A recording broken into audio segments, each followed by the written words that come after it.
Boa noite, Brasil. Boa noite, Além Brasil. São 20 horas e 59 minutos. Entramos um minutinho antes para você que nos assiste aqui no nosso programa Encontro Semanal, nosso programa ABP TV, hoje com um tema muito interessante, principalmente agora, volta às aulas, sobre violência nas escolas. Quem estará conosco? Dr. César de Moraes, direto de São Paulo, também de São Paulo, doutora Kátia Burli, e também de São Paulo, doutora Simone Seco. Antes, nós vamos apresentar um pequeno vídeo sobre o tema. Põe no ar. Com o ano de 2017 se iniciando, muitos pais voltam a sua atenção para o começo do ano letivo de seus filhos. A busca por fardamentos, livros e demais materiais remetem ao universo escolar. Nas últimas décadas, um assunto que preocupa familiares, estudantes e professores é o aumento da violência nas escolas. Casos de bullying, violência contra os professores e funcionários, além de casos de depredação do patrimônio escolar, assustam cada vez mais todos os envolvidos, direta ou indiretamente, com o ambiente da escola. É isso aí, vale a pena assistir. Aproveite agora que o nosso programa está começando. Compartilhe já essa transmissão ao vivo com aquela pessoa, aquele seu colega, aquela sua colega, que com certeza se interessará também por este tema. Você também pode participar desse programa. Quer saber como? Olha lá. Para participar é muito fácil. Basta acessar o portal da ABP, www.abp.org.br. Na página de exibição do programa, encontre o formulário do Linha Direta. Coloque o seu nome, o seu e-mail, diga se você é associado ou não da ABP e preencha com a sua mensagem. Participe dos debates ao vivo do programa ABP TV. É isso aí. E não se esqueça também, você pode utilizar esse espaço de comentários aqui do Facebook para fazer a sua pergunta. Vou dar meu boa noite aqui para Bruna Elisa, para Mauro Porcu, para Adriana de Moraes, para Luciene, psicanalista, Fábio Cardoso, Humberto Costa e muitas outras pessoas que estão nos acompanhando aqui pelo Facebook ao vivo. Eu vou dar meu primeiro boa noite, começando pelas senhoritas. Doutora Simone Seco, direto de São Paulo. Boa noite, doutora Simone. Boa noite, Valdir. Prazer participar com vocês. Isso aí. Em nome de toda a diretoria da ABP, a nossa presidência, doutor Antônio Geraldo, e de toda a diretoria da ABP, agradeço muito a sua participação voluntária. E já vou lhe passar aqui uma pergunta que chegou pelo nosso canal do Linha Direta da ABP, no portal da ABP, é do Guilherme Rejão. Ele pergunta se há modos de controlar a violência nas escolas. Pois é, esse é um problema não só das escolas, né? O controle da violência é o grande desafio do nosso atual momento que a gente vive. E todo tipo de violência, não é só nas escolas. É claro que a escola é o reflexo dessa violência que está aí no nosso dia a dia. E as formas de controle dessa violência é o que a gente está buscando. Existem as formas mais repressivas, que a gente já sabe que não funcionam, e a grande forma de repressão da violência, ou do controle da violência, é através da educação, que a gente acredita, né? Então, a mudança na cultura, uma cultura de paz, uma cultura de uma ética, de respeito, que a gente acredita que possa resolver o problema da violência de uma forma sem causar mais violência. Então, a grande tentativa é essa, de controlar a violência com atitudes que não sejam um combate da violência através da violência também, né? Mas através de uma cultura de paz, de respeito, de ética, de um modelo de educação que seja um modelo de educação menos violento. Boa noite também aqui para Malu Alencar, Lucia Amoroso, Rejane Teixeira, Nelly Penteado, Daniel Wilson. Um abraço, Daniel. Faz um grande trabalho com estudantes aqui em Brasília. Rodrigo Carvas, Eliane da Silva, direto de Recife, de Pernambuco. Estava aí até sexta-feira. E vou dar meu boa noite à doutora Kátia Burli, direto de São Paulo. Doutora Kátia, boa noite. Boa noite, Valdir. É um prazer participar e, junto com esses dois colegas tão competentes, Simone, César, que a gente tem um trabalho aí há muitos anos, né, em conjunto. Você falou de São Paulo, eu estou em Marília, Simone em São José do Rio Preto e César em Campinas, né, estado de São Paulo. Certo, tudo estado de São Paulo. Muito boa observação. Doutora Kátia, em nome também de toda a diretoria da BP, agradeço também a sua participação voluntária de se dispor aqui às 21h04, horário de Brasília, horário de verão, a estar aqui conosco nesse bate-papo sobre violência nas escolas. E eu vou lhe passar a pergunta do Rafael Reis, que também utilizou o canal do Linha Direta no site da BP. Ele pergunta: excluir um colega do grupo ou espalhar rumores acerca de um amigo pode causar o mesmo impacto do que a violência física? Então, claro, isso é uma outra forma de violência, né? A Simone fez algumas colocações sobre a violência, como ela está disseminada no nosso meio.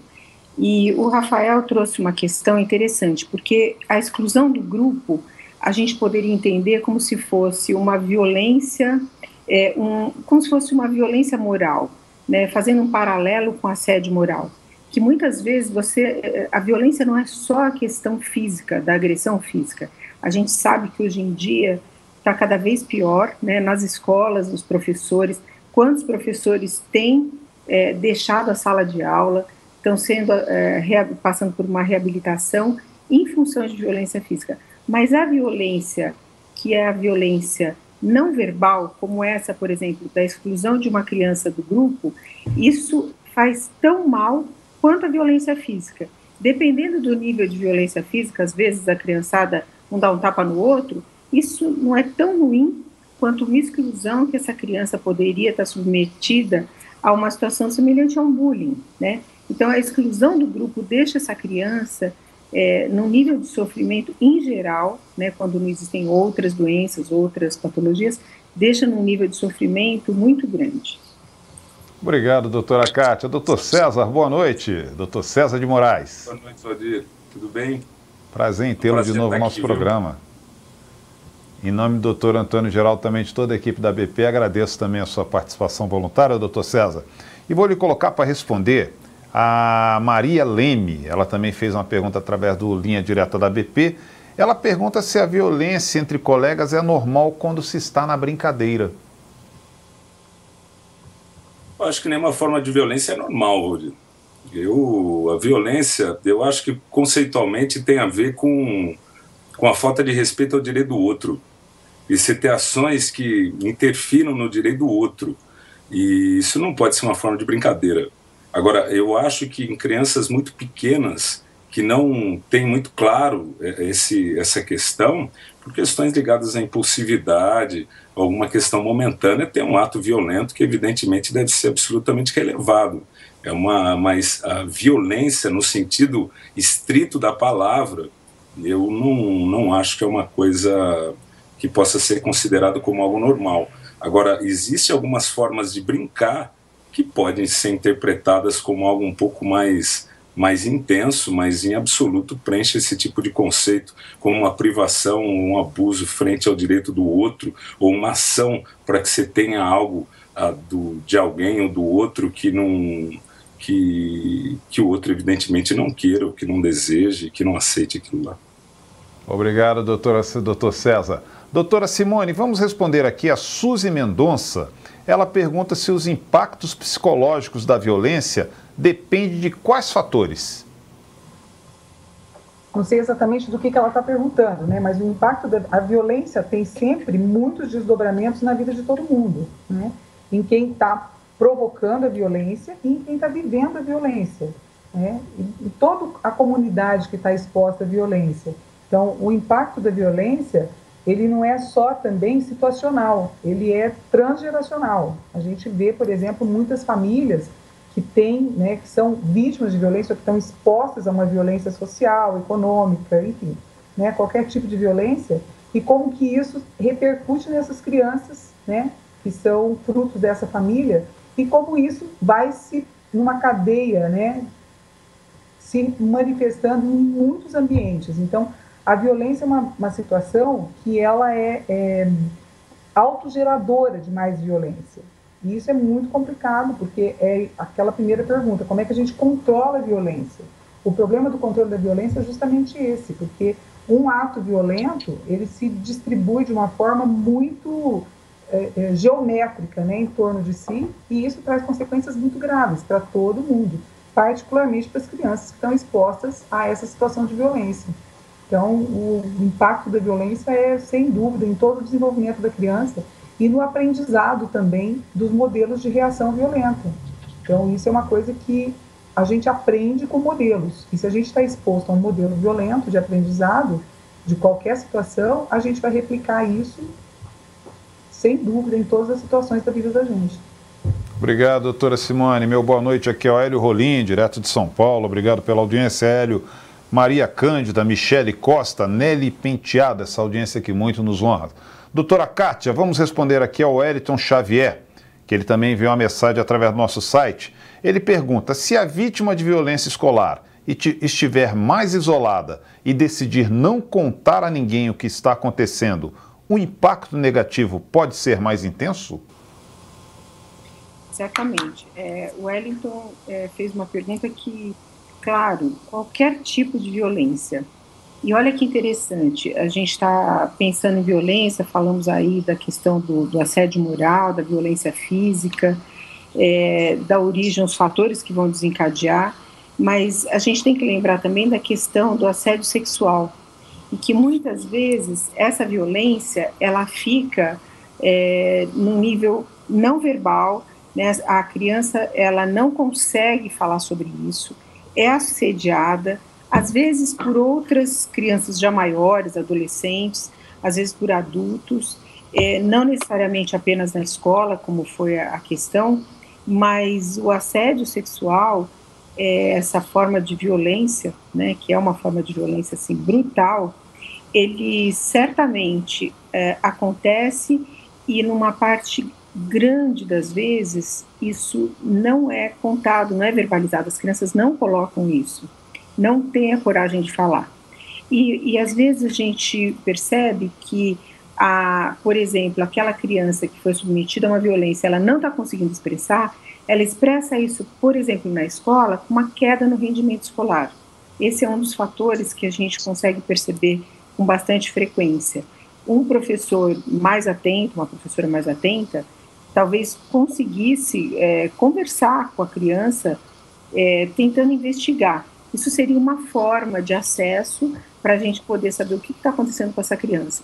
Então, queda no rendimento escolar, a criança ficaria um pouco mais fechada, mais quieta, ou o oposto, começar a ficar arredia, agressiva, não deixa ninguém chegar perto. Então, isso quando não é falado, não é contado para alguém que possa ser um porto seguro para aquela criança, em geral os pais, mas às vezes não. Infelizmente, às vezes a gente tem situações onde os agressores ou um dos agressores pode ser um dos genitores. Então, aquela pessoa que a criança confia, quando ela consegue falar, certamente isso vai trazer uma situação de melhora, quando ela consegue falar, né? Haja vista qualquer um de nós, quando você está com alguma coisa entalada, você consegue falar sobre aquilo, você se sente melhor, porque você compartilha. Se não para a resolução daquela situação, pelo menos num processo de catarse, onde você consegue elaborar algumas coisas. Obrigado, doutora Kátia. Doutor César, tem uma pergunta que chegou aqui pelo Facebook da Grace Kelly. Ela pergunta: de que maneira a escola pode integrar-se à família para redinamizar as relações entre estudantes dentro e fora da escola? Eu acho que é uma pergunta fundamental. A escola precisa buscar diálogo, né? E as famílias também. E uma forma de se lidar com essas questões de violência é a gente conseguir entender fundamentalmente como se trabalha com as diferenças. Porque se a gente conseguir trabalhar bem as diferenças, a gente consegue reduzir muitos padrões associados à violência. Eu gosto muito dessa ideia da gente estar conversando aqui sobre isso, e mesmo pegando a questão mesmo anterior que a professora Kátia estava dizendo, eu acho que tem muitas formas de violência. E tem questões que são vinculadas ao próprio indivíduo que recebe a violência. Cada um interpreta aquilo de uma forma diferente. Isso tem a ver com questões de vida, questões ligadas à personalidade de cada um, fatores de resiliência. Agora, a escola tem um papel central nisso tudo, de conseguir convocar essas famílias e trabalhar em conjunto uma questão que é fundamental, que é o próprio setting da família, o contexto de família e o contexto da escola. São os dois grandes ambientes que uma criança vive no dia a dia. Então, eu acho que essa junção de diálogo entre as famílias, as escolas e também os alunos é algo determinante para a gente discutir diferenças. Uma escola, uma família e um grupo de indivíduos que consiga trabalhar as diferenças de uma forma adequada, isso com certeza reduz muito qualquer forma de violência ou de interpretação de violência que a gente possa vir a observar. Eu acho que é um grande caminho. Há escolas que fazem assembleias entre os alunos, há escolas que fazem assembleias entre as escolas e os familiares e entre o próprio corpo docente também. Porque isso começa e deve começar muito cedo. E isso reflete fundamentalmente dentro de um contexto social. Se a sociedade reflete a violência dentro da escola, a escola é um grande caminho para reduzir padrões de violência dentro de um contexto social. A escola talvez seja a grande ou a maior invenção que a gente já teve. E a gente lidar com crianças de uma forma muito precoce auxilia totalmente. Se existe um caminho de mudança, se existe um caminho de transformação, é a gente pegar crianças de uma forma muito precoce e conseguir ensinar a esses indivíduos que cada um de nós comporta diferenças imensas e que são diferenças que devem ser respeitadas. Diferenças sexuais, diferenças físicas. E se a gente consegue fazer isso, a gente com certeza consegue criar uma sociedade com taxas de violência infinitamente menores. Sem contar que nem entrar nessas discussões, que você pegar países como a Índia, que por questões sejam vinculadas à estabilidade de caças ou questões também ligadas a fatores religiosos e espirituais, são valores. A gente agregar valores é um grande caminho, na realidade, para se reduzir fatores de violência. Eu acho que a escola tem esse grande papel. Não é só dar conteúdo, mas é formar. Formar está francamente ligada a gente a entender diferenças. E isso, com certeza, consegue reduzir muito o caminho ou reduzir muitas violências dentro da escola e, consequentemente, dentro do contexto social. Obrigado, doutor César. Tem uma pergunta que eu vou passar aqui para debate com todos os nossos 3 participantes. Vamos começar pela doutora Simone Seco. Essa pergunta veio da Nelly Penteado aqui no Facebook. Ela diz: boa noite, gostaria de saber a opinião dos doutores sobre um post que tem circulado nas redes sociais, que diz que as crianças devem vir educadas de casa, que é responsabilidade da família educar as crianças e adolescentes. Vamos começar pela doutora Simone. Essa é uma questão antiga, né? E não é uma coisa nova que a gente está escutando falar. É claro que tem valores, né? Valores morais, valores que sustentam a estrutura da família. Cada família tem seus valores próprios, né? Que, claro, tem um nível de valor comum que todo mundo compartilha, mas tem valores que são próprios de cada família. Isso é parte da educação dessa criança. A escola tem uma função que é uma função muito mais formativa, né? De dar conteúdo e outros valores que são valores mais acadêmicos. Mas não tem como dissociar a conduta dessa criança, que vai passar de 4 a 6 horas por dia dentro da escola, nos primeiros 15 anos dela, num processo de formação. Não dá para desvencilhar desse processo de formação acadêmica o processo de formação moral e ética dessa pessoa. Então, a escola também tem uma função que deve ser articulada com a posição da família, e por isso a família tem que estar, como estava dizendo o César, muito articulada na escola, com a escola, saber o que essa escola está oferecendo para essa criança, saber que valores essa criança está compartilhando dentro dessa escola, para que isso seja coerente com os valores da família. Uma família que tenha valores muito rígidos, trabalhar com uma criança numa escola uma escola muito aberta, sem valores muito bem determinados, né? Causa, claro, conflito para essa criança. Então, a família também tem que ter esse cuidado de perceber se a escola é coerente com a educação que eles estão dando para essa criança. E isso faz parte também dessa adequação da criança na escola. Então a família precisa ter esse cuidado. A escola não é o lugar que dá os valores básicos de educação da criança, não é na escola que ela vai receber, mas esses valores na escola vão ser desenvolvidos. E ali a criança vai aprender uma convivência que é a convivência com a diferença. Dentro da casa dela, as coisas são muito mais homogêneas. E a gente tem um controle muito melhor dentro da casa. Agora, na escola, não. Ali ela vai aprender como é viver com o diferente, como é ter tolerância, como é desenvolver resiliência. Tudo isso ela vai aprender na escola. Na casa dela, o controle é muito maior de tudo isso, mas ela traz esses valores da casa e a escola vai reforçar e desenvolver esses valores, sem dúvida nenhuma. Então, lugar de educação é em todos os lugares, não é só em casa, mas é na escola, é na comunidade, é na igreja que ela funciona, é aonde ela está sendo educada. Se ela tem referências em pessoas que valem a pena compartilhar o que estão vivendo. Isso é educação. Em todos os ambientes a gente está sendo educado. Mas é claro que a condução da educação é da família.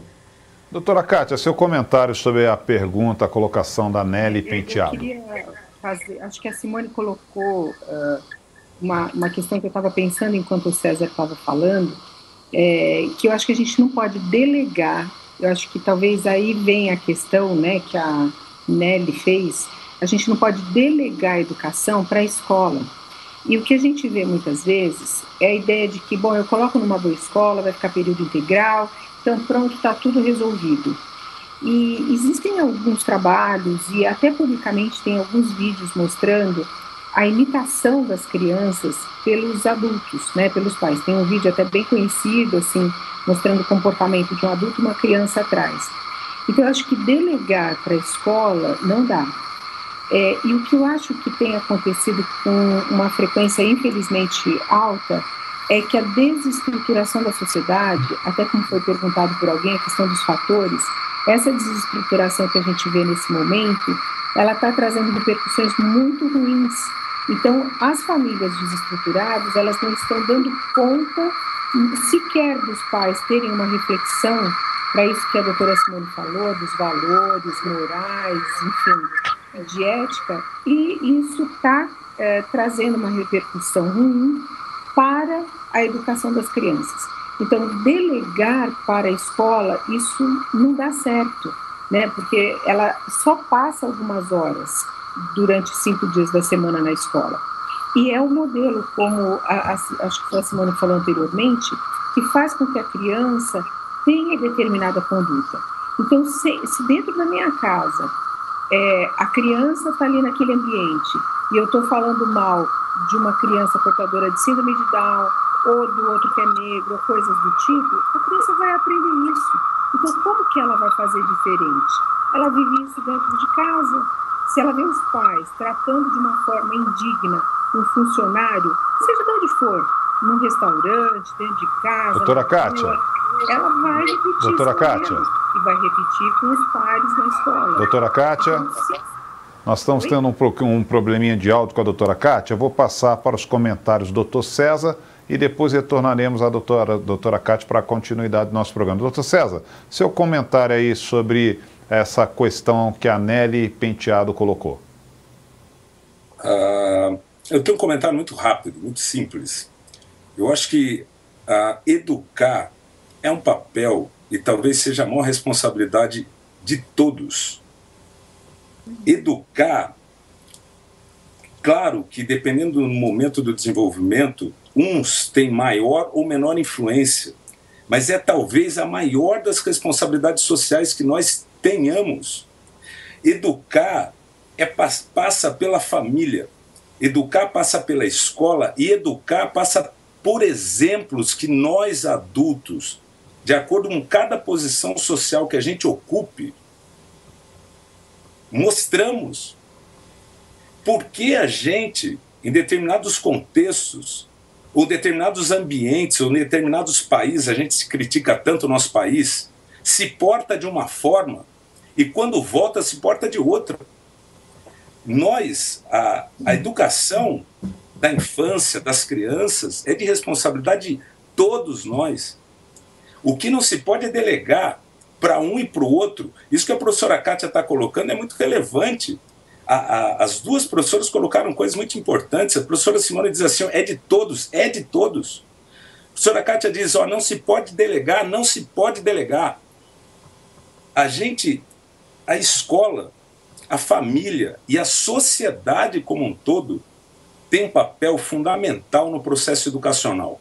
Se nós queremos, em algum momento, ter uma sociedade melhor, todos nós temos papel de dar exemplos adequados e coerentes dentro daquilo que nós queremos. Isso passa pela família, passa pela escola e passa por cada um de nós que temos contato com crianças no dia a dia, porque os nossos exemplos são fundamentais. Se olha na mídia, coisas e exemplos horrorosos e que não nos traz ou não traz às nossas crianças nenhuma forma realmente boa ou algum exemplo decente daquilo que é correto e daquilo que não é correto. Os pais são exemplos, a escola, os professores são exemplos, a sociedade é um exemplo. E nenhum de nós, pode fugir à responsabilidade dentro desse processo educacional. Ninguém pode delegar.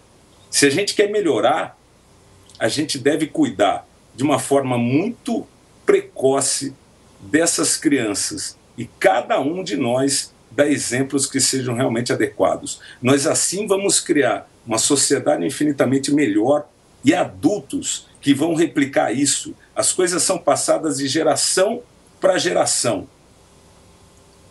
Uma geração pode ser muito melhor que a outra. E esse é um processo de desenvolvimento. É isso que vai dar para a gente uma condição melhor e as nossas crianças efetivamente algo melhor. A gente tem que assumir responsabilidades, não delegar e saber que cada um desses autores tem um papel fundamental no processo educacional de uma criança.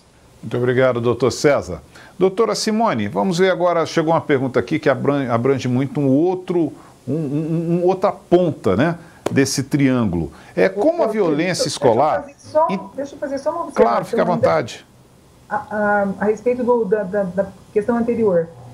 Eu estava ouvindo hoje, no rádio, uma pesquisadora, eu não localizei de onde era, que eu achei muito interessante a fala dela a respeito de famílias educógenas.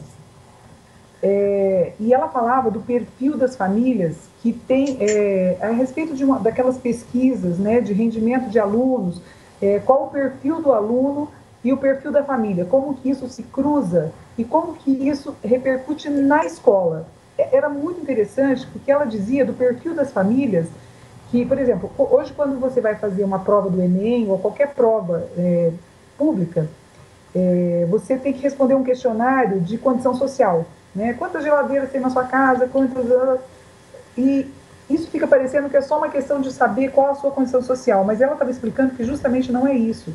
E a ideia é que eles consigam ampliar esse questionário para entender a postura das famílias com relação à educação dos seus filhos. Por exemplo, na sua casa tem quantos livros? Mais de 50 livros, mais de 100 livros, mais de 200 livros.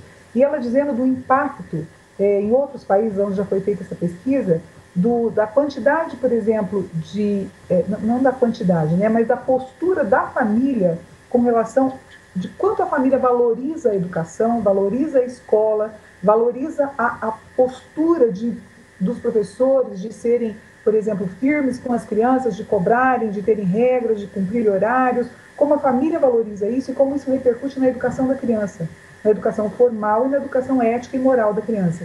É muito interessante. Então, a gente precisa educar as famílias, né, mostrar para as famílias que a postura que eles têm de responsabilidade, e isso não é fácil, quem tem filho sabe disso, né? Ter filho não é uma coisa simples, ter filho é uma coisa que exige muito empenho da gente, exige trabalho, né? Não é aquela coisa só bonitinha para tirar foto. Então, a gente precisa, a postura educacional é uma postura que exige abrir mão de muitas coisas pessoais, né, para ser pai e mãe. Então, é isso que é investir nessa criança, ter cuidado com essa criança, investir mesmo tempo, investir atenção, investir todos os recursos que você tem para que essa criança tenha um perfil educacional adequado lá dentro da escola. E eles, as pesquisas que essa professora estava mostrando, claramente mostravam isso. Então, eu acho que a gente precisa tomar esse cuidado também. Desculpa te interromper, a próxima pergunta. Problemas. Doutora, como a violência escolar interfere no ambiente de trabalho do professor? Pois é disso tudo que a gente está falando, né? Esse professor também que vai para a escola tem as grandes questões que a gente sabe, né, da valorização do professor, do respeito do professor, né? Nós que somos de uma geração, algumas gerações anteriores, a gente sabe do efeito que os grandes professores tiveram na nossa vida, né? E do registro que a gente tem até hoje desses professores. Eu não sei se essa geração hoje vai ter o registro que a gente teve desses professores, porque o professor hoje é uma figura muito desgastada, né? Desgastada economicamente, desgastada pelo tempo de trabalho, que ele tem que se estender muito para ele conseguir ter uma remuneração condizente, pela qualidade das escolas, pelo interesse das crianças, pela condição de desagregação dentro da sala de aula, que é extremamente desgastante. Nós três somos psiquiatras, atendemos adultos também. A gente sabe, muitas vezes a gente já atendeu professores e a gente sabe a condição que esses professores chegam para a gente, né? Extremamente desgastados, sem respaldo, sem respeito, sem remuneração. Então, assim, são profissionais que são a base da nossa sociedade, que estão trabalhando com a nossa matéria-prima mais preciosa, e eles são muito desvalorizados. Então, é claro que existem, como a gente já falou, né, a Kátia também falou, da questão das múltiplas formas de violência. Então, você imagina o que é para um professor dar aula para uma turma de 30 alunos, onde tem 2 pessoas interessadas no que ele está falando, né? E rendem muito mal. Então, assim, é muito desgastante todo o processo. Isso também é uma violência para esse professor. Além das violências, claro, declaradas, né? A gente já ouviu professor que foi posto fogo no cabelo dele, professor que apanhou dentro da sala de aula.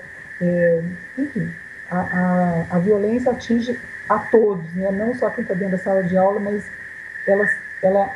a violência invade a sala de aula e invade toda a nossa sociedade. Então, não é uma coisa única. Obrigado, doutora Simone.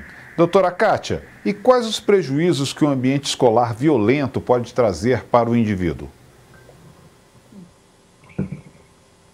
Inúmeros, né? Inúmeros. O extremo é a morte, pela violência dentro das escolas, que pode chegar nesse extremo.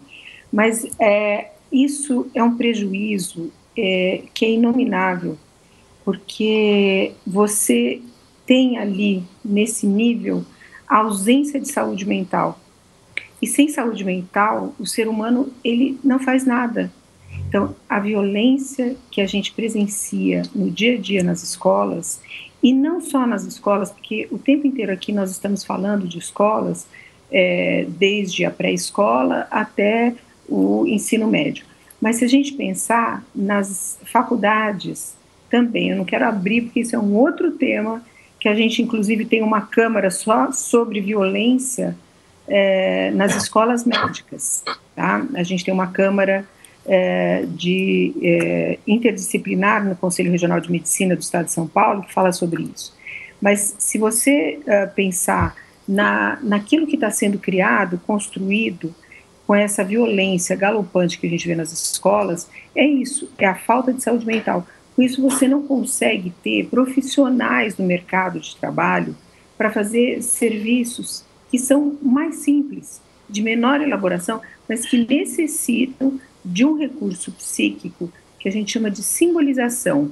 E sem isso, e sem essa representação, a pessoa não consegue desempenhar as funções mais elementares. Por isso a gente vê uma degradação hoje em dia cada vez maior, quando você diz, puxa, não tem mão de obra, não tem pessoa que faça tal serviço, está cada dia pior. Porque, infelizmente, a educação pública, assim como outras áreas do nosso país, elas vêm sendo aviltadas a cada dia. Eu estava aqui ouvindo a Simone, me lembrando de um ditado que diz assim, que o único profissional a quem o imperador japonês se curva é para o professor. E o professor, com essa desvalorização, como disse a Simone, a gente atende. E os professores, eles chegam assim, acabados, e com inúmeras doenças, né? Doenças mentais, doenças de outra ordem, e com uma tristeza muito grande, né? Nas escolas que têm mais recursos, escolas privadas que contam com essa valorização, ainda é diferente. Mas a gente vê a grande maioria nas escolas públicas e o professor que perdeu totalmente a autonomia dele e a capacidade de liderança, porque qualquer coisa, vou levar o professor não sei aonde, ele não tem a quem recorrer. Então, antes, aquela imposição em sala de aula, que ele era respeitado, e isso trazia um comportamento diferente para os alunos, e não estou naquela conversa mole de, naquela geração. Não, não é isso. É que você vê que destituiu-se essa questão do respeito, e do respeito aos pais, do respeito à família, da estruturação, do respeito ao professor dentro de sala de aula, que é a pessoa que está qualificada naquele momento para ensinar, para coordenar, e como disse no início da nossa conversa, o César falando que além do ensino dos aspectos cognitivos, qualquer que seja a área, também como formador, né? Não doutrinador, isso é um outro ponto também muito complexo a ser debatido. Não estou falando de doutrina político-partidária, isso é péssimo para qualquer pessoa, para qualquer criança, qualquer cidadão. Eu estou falando de educador, né? Aquele que vai contribuir para a formação de um ser humano, fazendo com que o país seja melhor, com que a sociedade tenha princípios que possam trazer um desenvolvimento de crescimento para a coletividade. Então você não consegue desenvolver isso nas pessoas.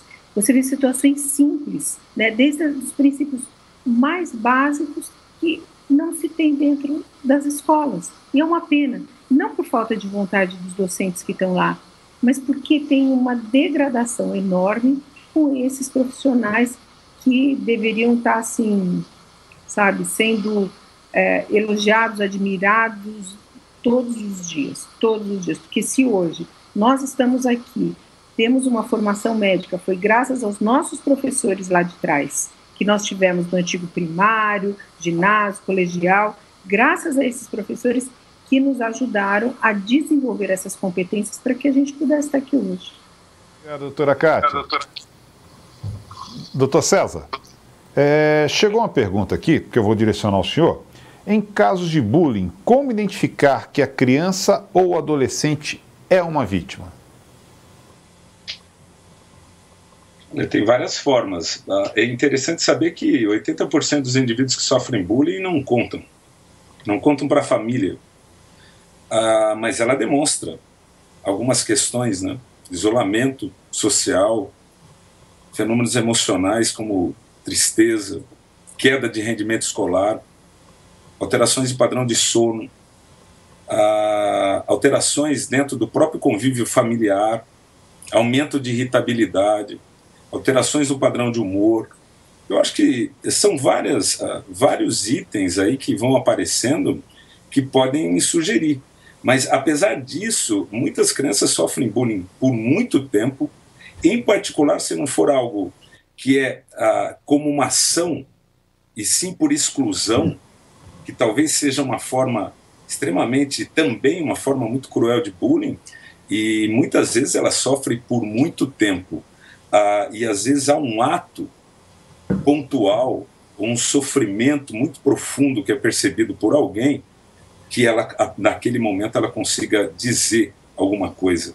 A gente tem que estar muito atento e a gente tem que, dentro de um contexto escolar, ter buscas diretas a respeito do bullying, para que a gente consiga efetivamente identificar e ter ações preventivas o tempo todo.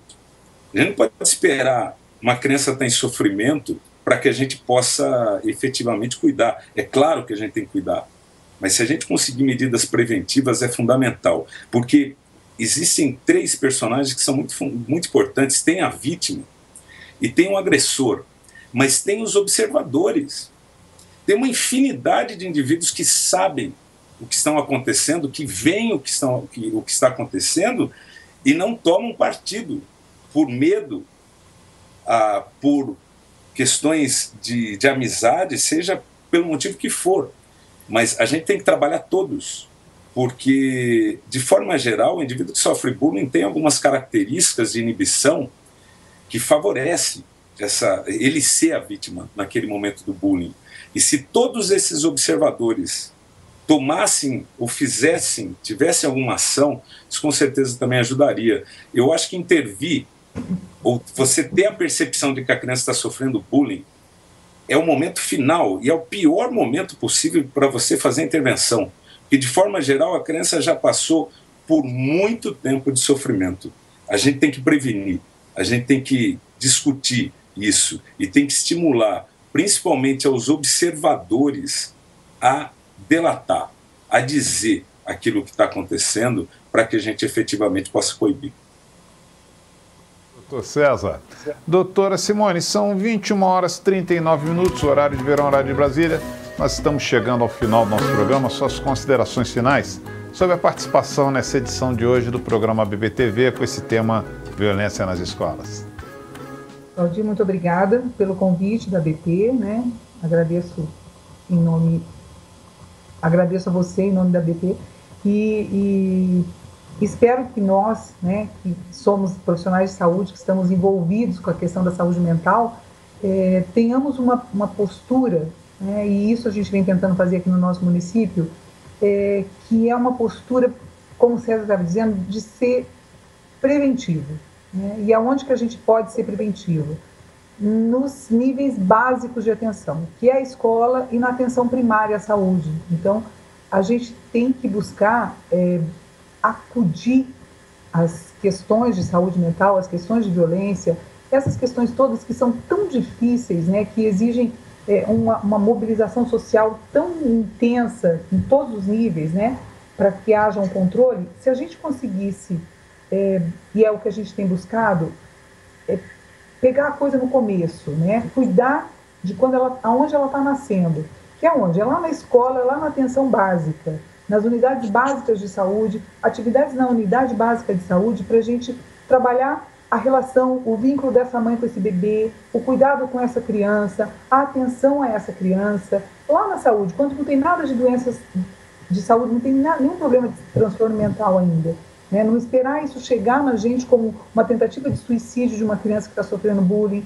uma criança que está se cortando, que está se machucando, que está passando por um estresse tão grande, que está manifestando já um transtorno mental grave. Então, eu acho que o grande mote para a gente, a grande ideia é que a gente consiga ser preventivo, que a gente tenha posturas preventivas, que a gente haja para que a gente não tenha trabalho lá na frente. Isso eu espero que a gente possa se articular e desenvolver tecnologias que nos permitam essa atitude em todos os níveis de atenção primária à saúde. Obrigado, doutora Simone. Doutora Kátia, suas considerações finais sobre a participação na edição de hoje do programa BBTV? Boa noite, Valdir. Eu agradeço a toda a diretoria da BP pelo convite. Acho que essa é uma iniciativa relevante, ela contribui para algumas reflexões. E eu queria lembrar assim, que a criança é o pai do homem. E tudo que a gente investe na formação de uma criança, certamente vai trazer um futuro melhor.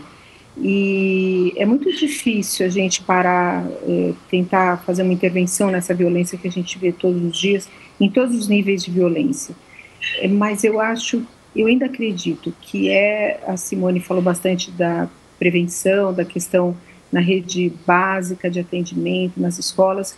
Eu ainda acredito que sim, nesses lugares e dando acolhimento para as famílias, não retalhando as famílias, acolhimento para que essa família que está desestruturada, que a gente sabe que tem muitas, que ela possa ter recursos para se reestruturar ou para se estruturar e dar melhores condições de vida para essa criança, com cobrança, com afeto, com carinho, com limites, que isso é estruturante para o ser humano. Então, eu agradeço mais uma vez e acho que o que a gente puder fazer de movimento nesse sentido vai contribuir com a nossa sociedade. Obrigado, doutora Kátia. Doutor César, suas considerações finais? Eu gostaria de agradecer. Eu acho que a ABP fazer essas discussões ajuda muito. Eu Quero muito agradecer a BP, eu me sinto muito honrado de estar podendo participar desse evento, ainda mais com a professora Simone e a professora Kátia, é um prazer estar aqui. E eu queria dizer duas coisas, eu quero pegar um gancho disso que a professora Kátia está dizendo. A gente tem que começar cedo. A gente perdeu há muito pouco tempo um sociólogo fabuloso que é o Bauman. Ele diz o seguinte: o processo educacional não combina com o imediatismo. Não, são coisas antagônicas. A gente requer tempo e a gente tem que começar cedo. A gente tem que dar passos muito cedo e trabalhar muito, de uma forma muito dura, por muitos anos, para a gente conseguir favorecer mudanças. Então as condutas, elas devem ser pautadas em áreas muito amplas. Apesar de nós três aqui sermos psiquiatras de criança, a coisa é muito mais ampla do que isso. A participação de pedagogos, a participação de indivíduos que trabalham com a área social, com sociologia, a coisa é muito mais ampla. Mas a gente tem que tomar ações, porque se a gente não fizer isso, eu não consigo ver outro caminho de transformação que não seja pela educação. O país que não cuida da infância está fadado a fracassar. E isso requer tempo. E a gente tem que começar cedo, porque, infelizmente, parece que a coisa está se deteriorando. Violência na escola existiu sempre. Só que a coisa está piorando. As coisas têm se agravado. E, evidentemente, as pessoas que têm uma condição melhor de fazer isso, ou têm o poder de fazer isso, precisam voltar, ou se voltar cada vez mais para as crianças. Não há outro caminho de transformação. O único caminho de transformação é pela infância, e começar isso de uma forma muito precoce e de uma forma extremamente duradoura. Eu agradeço, viu? Agradeço Simone, Kátia e ao pessoal da BP de estar aqui. Foi um prazer, um privilégio muito grande. Obrigado.